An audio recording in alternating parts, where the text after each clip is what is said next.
இந்த வண்டி எடுத்துகிட்டு ஆஃப் ரோடு வந்தோம் பாருங்கள், என்ன சொல்லணும். சரி, இப்போ தான் சொல்லி முடித்தேன். ஒயிட் டைகரு என்ன ஓடுறாரு பாரு. இது டைகரா என்னமோ தெரில, ஆனால் டைகர் மாதிரிப்பட்ட ஒரு அனிமல். ஸோ அதுவும்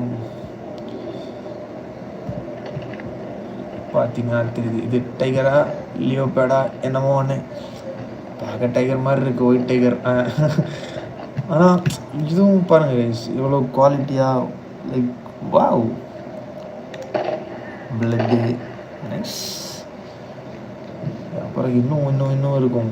இன்னைக்கு மொத்தமாக எல்லாத்தையும் தேடி கண்டுபிடிக்கிறான் கைஸ். ஸோ இது ஒன்று ஓகேவா. லாஸ்ட்டாக ஒரு கவியூ போடுமா. ஸோ இப்படி தான் இருக்கும் ஒயிட் டைகர் இன் GTA 5.